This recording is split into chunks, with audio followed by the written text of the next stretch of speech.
¿Has oído hablar de las fake news o falsas noticias? ¿Qué es lo más parecido a la verdad? La ciencia, ¿cierto?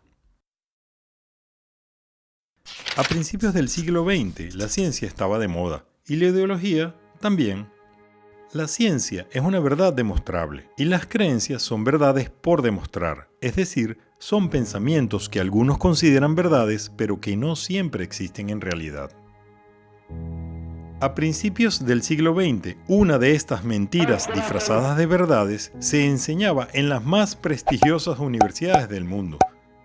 Era una ciencia que se llamaba racismo.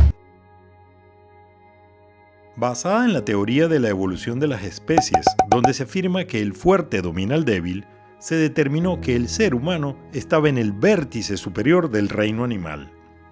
A su vez, el racismo decía que entre los seres humanos había diferencias genéticas que ponían a unos grupos por encima de otros.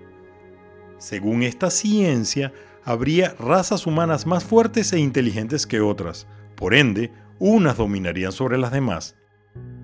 Para ganar prestigio, el racismo utilizaba términos de otras ciencias reales, como la medicina, la antropología, la arqueología y la biología. Incluso echó mano de la teología, la historia y la filosofía.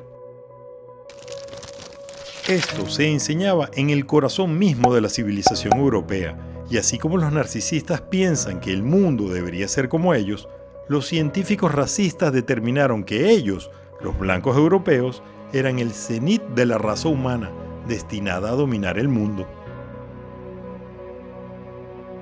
Pero la Primera Guerra Mundial había dejado a esa superraza pasando hambre y en una situación precaria. Así pues, en los años 30, apareció un encantador de serpientes y convenció a la sociedad más adelantada para su época de que era hora de conquistar el mundo.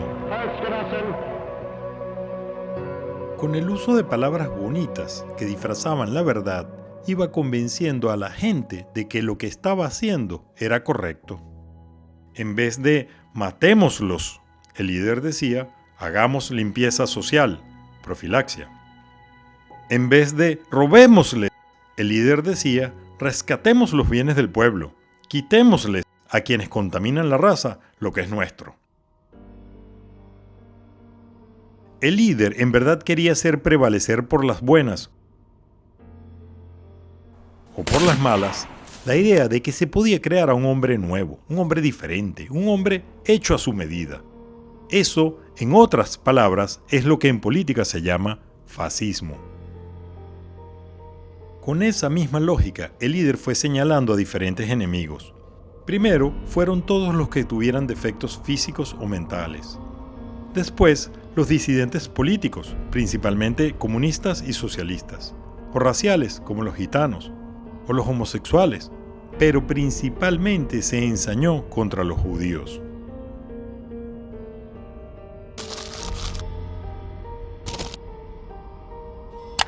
Sin más razón que el odio, perecieron niños, mujeres, ancianos, enfermos, padres de familia, maestros, cocineros, campesinos y toda clase de personas que conforman una sociedad.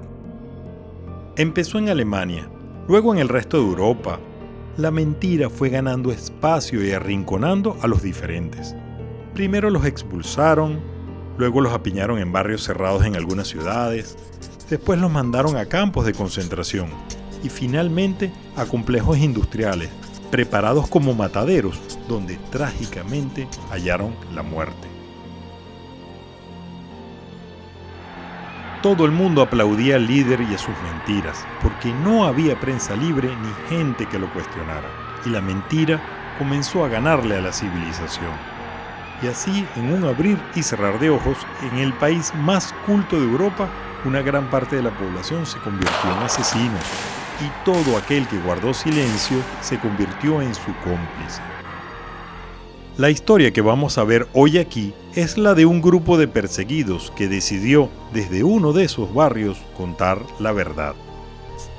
En ese barrio, el gueto de Varsovia, un cuadrilátero de 3,5 kilómetros cuadrados, área semejante a la zona norte de la parroquia El Recreo de Caracas, metieron a la fuerza a 450.000 personas, el equivalente a toda la población de Maturín, en condiciones infrahumanas, con temperaturas tan bajas que hacía que la gente muriera congelada en las calles.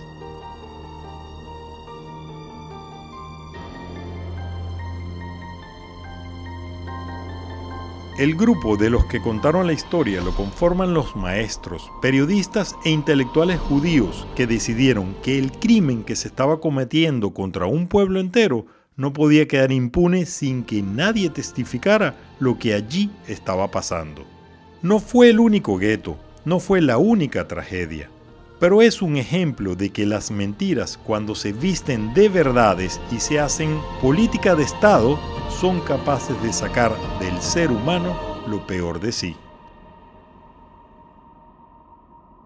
En el año 2005, la Organización de las Naciones Unidas acordó que cada 27 de enero, aniversario de la liberación del campo de exterminios de Auschwitz, se conmemorara en todo el mundo el Día de la Recordación de las Víctimas del Holocausto, o Shoah. Porque si bien el Holocausto es un hecho del pasado, las causas que lo generaron aún están presentes. La tentación del autoritarismo, la violencia como una forma de política, la persecución de las minorías por motivos raciales, religiosos, sexuales, lingüísticos, ideológicos, nacionales y de cualquier excusa, el lenguaje de odio, la falta de un sistema de justicia equilibrado y sin prejuicios, la xenofobia, la homofobia, el antisemitismo, en fin, todos estos vicios son aupados por ciertas ideologías y falsedades que abundan en Internet, en los medios y en discursos políticos del siglo XXI. Por eso, Espacio Ana Frank, una organización no gubernamental que aboga por la coexistencia entre todos los venezolanos, los invita a ver esta película, discutirla y analizarla para comprender este mensaje que nos llega del pasado. Una sociedad democrática y justa solo es posible por medio de la verdad, y esta verdad hay que decirla valientemente para que prevalezca.